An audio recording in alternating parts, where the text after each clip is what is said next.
Now is the turn of Luis Rodriguez from El Universal. Al.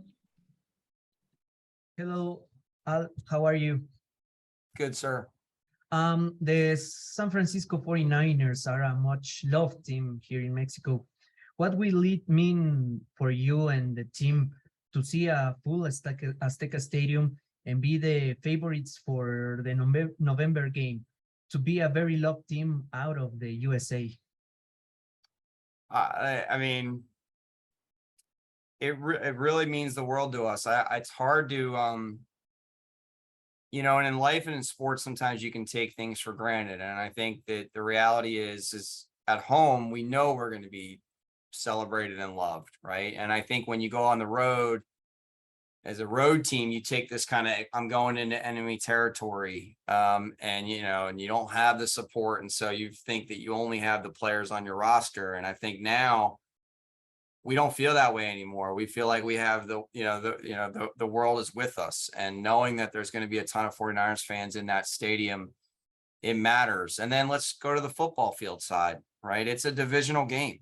I mean, it means a lot to us. We know, you know, the first way to get into the playoffs is to win your division. And so you only play 3 teams twice. Every other team you only play once. And so knowing that we have a home game against the Cardinals and hopefully a second home game, if the fan base, you know, believe it does what we want, it matters. And look, we've seen, you know, home field crowds. I mean, they really do make a difference, and noise matters when you're playing in an NFL football game because of the communication aspects, right?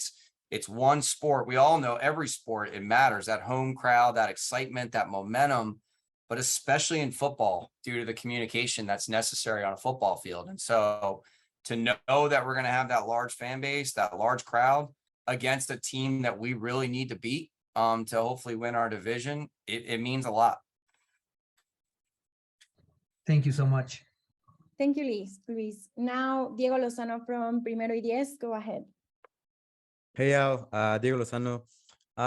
As you know, there is a revolution in the NFL regarding decision making using analytics. How are the Niners taking sharper decisions with these tools?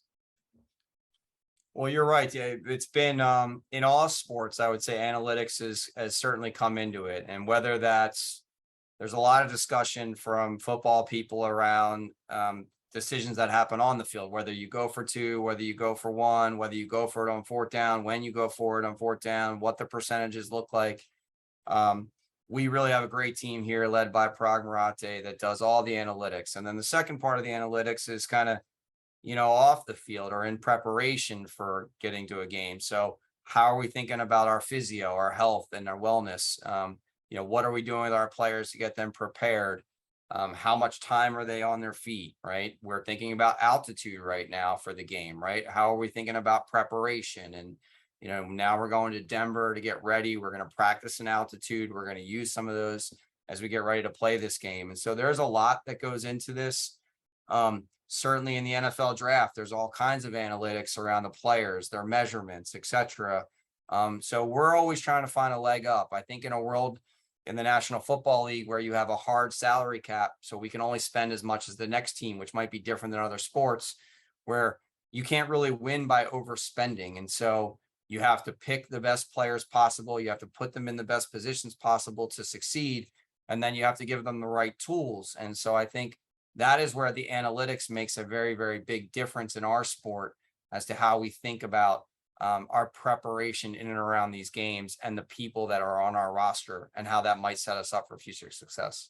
Sure. And a quick one, Al, do you think the Rams model is replicable, or is it only like a case of variance in like team building?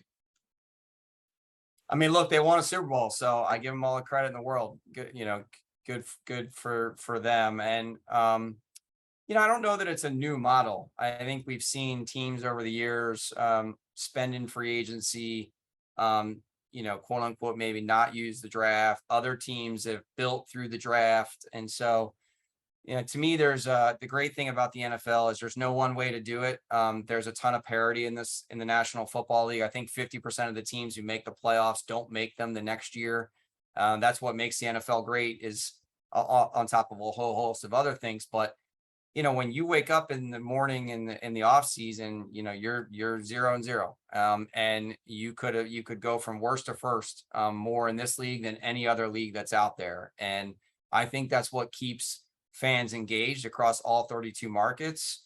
It's what drives passion, because as they say, on any given Sunday, and now they should say any given Thursday or Friday or Saturday or Sunday or Monday, you can beat a team that some people think, or the pundits might think you might not be able to beat. So Thank you. but kudos to them. We're chasing a Super Bowl ring. So we know they're going to be a tough opponent. Thank you. Thank you, Diego. Now is the turn of Ricardo Baquier from Medio Tiempo. Mr. Guido, thank you very much for your time. How you doing?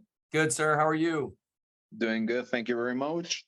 Okay, so you've already talked a lot about the huge fan base of Niners in Mexico, but most of them are from the 80s, from the Joe Montana era, and there are a lot of younger generations looking for an NFL team to support. So how big of a deal will the Mexico City game be? For that matter, thinking that, of course, yeah, there will be a lot of Niners jerseys in the stands, but there will be millions of people, children, looking at the game and thinking, hey, maybe I would like to support the Niners. How big of a deal will that be? You nailed it. I think that, you know, the reality is, you're right. We have a legacy fan base, I guess, if you want to use that term, that dates back to the domination of the 80s and early 90s of the San Francisco 49ers. And the good thing about this is there's some stickiness to fandom, right? Ultimately, in data suggests that you become a fan of a team somewhere around 5-6 years old, and you really don't change. Now you might like a certain player on another team, and so now you're seeing that in the youth. Like I have 3 daughters, 13, 11, and 9. You know, they certainly love the San Francisco 49ers, but of course, like, there's players in the other teams that intrigue them at times, right? Because they follow them on social, and players are more active than they were in the 80s and 90s because those platforms didn't exist. So for us, like, we have to do a good job with Gen Z, Gen Alpha, right? All of our Latinx groups, you know, our international, in the sense of, there's multiple ways to capture fandom. Some of that is games, right? So playing this game is huge, because we know that the eyeballs are going to be on this game. And we want the eyeballs to be not just on this logo, but we want them to be on our players. Our players are the stars. They are the hero feature.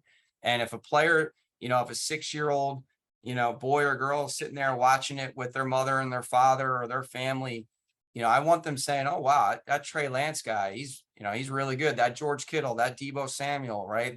These are guys you want to follow. And so that's why I really think the youth part of this is so important to our long-term strategy, because the reality is, you know, in the San Francisco Bay Area, the way that we capture fandom at the youth ages is by participation, right? We host over hundreds of camps, hundreds of thousands of kids play this sport, both tackle and flag, in a co-ed world. And so no different in your market. We need people to, you know, we don't want them to put down their other football. We want them to do both, right? We want them to kick around their other football and throw around our football. And if they're doing that and they have this logo on their chest, it'll start to matter to them. And when it starts to matter to them at 6, 7, and 8, hopefully they never get rid of that, because we do our part on the field to win games, so that it kind of, you know, continues on with them. And talking about the players, you may know fantasy football is a big deal right now. And I have a draft on Thursday. So I want your advice. If I had to choose one Niners player for fantasy football, which one would you suggest? Well, I don't think I'm allowed to answer. I mean, given, you know, I want to be smart about what I can and can't say. I would say, do your research. Certainly everyone knows the discussion around the new quarterback. Everyone sees how we play the game. Everyone knows we just paid a receiver a lot of money to continue to be our receiver. So maybe I'll answer it that way, and then you can make the decision that's best for you. I think I know who you're talking about. You make me a believer. Thank you very much, Mr. Guido. Thank you very much, Ricardo. Now we have a question from Elba Jimenez from Cuarto Cuarto de W Deportes, and she sent me her question because she's a little bit sick, so I'm just gonna ask it myself. So, considering that the 49ers are a part of the IHMA teams, are there plans for having a second game in Mexico for the following years? There are. I know there's discussions right now around in the time frame in which you have now 9 regular season games. So last year the AFC had 9 home games. This year the NFC has 9 home games. So you have that odd even thing going on with 17 regular season games. We as an NFL, as a league, are committed to having all 32 teams play internationally. And so yes, we will have multiple games in that marketplace. I think there's some discussion right now around, and I'm privy to this through other parts of my work life, to the renovations that need to occur at Estadio Azteca to get it ready for the World Cup, around what that might look like in future years. But there's no question that the NFL and certainly us are more than open to playing games in Mexico City as we move forward. And I think whether it's us or whether it's the other teams in the NFL, that will happen. Some of that will just be dictated by what happens around 2026 and the infrastructure that's needed to kind of pull that off. Amazing. Thank you, Al. And we have only 2 questions left. We only have 5 more minutes, guys. So it's Michelle Cruz from Milenio. Hi, Mr. Guido. How are you? I'm good, sir. Thank you. Excellent. 70 years ago, the Cards beat the Niners in Mexico in the Azteca Stadium. Do the players know that story? All the people in the organization, and are they ready for go to the revenge for the rematch? And thank you so much. They absolutely know that now.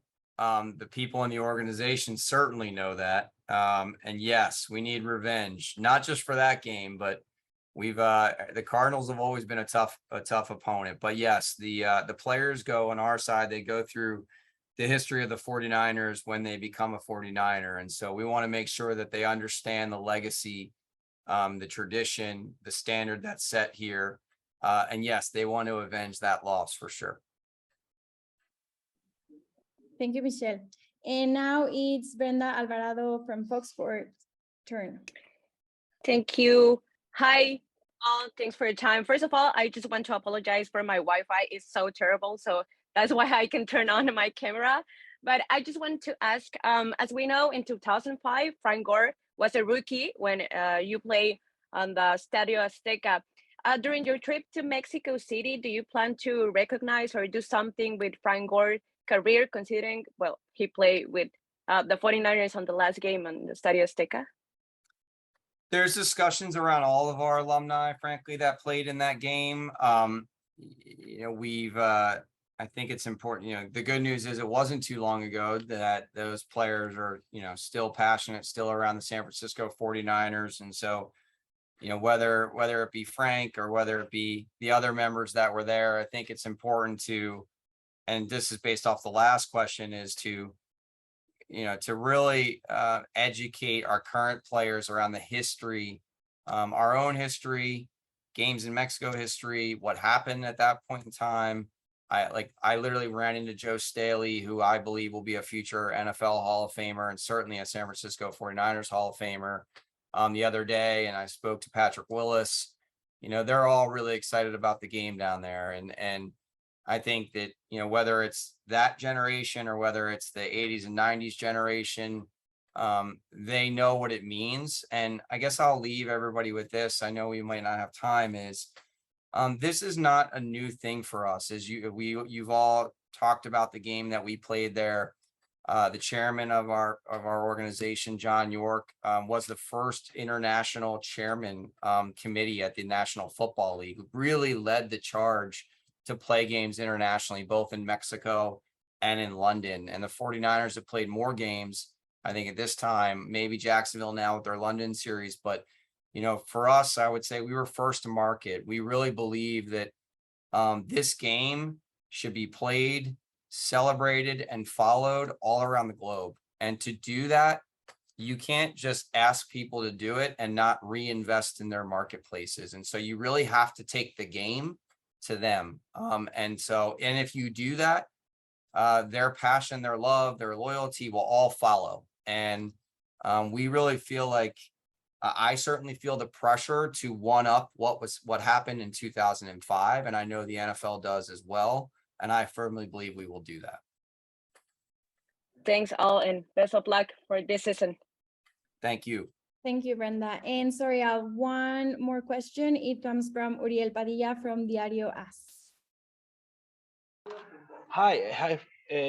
I'm gonna be quick. Talking about altitude, how much it's gonna affect the game plan?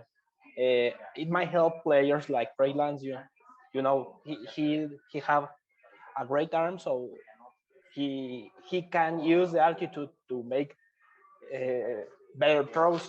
But there are other players like the wide receivers, the pass rushers that rely on intense breathing. So how much is gonna affect this?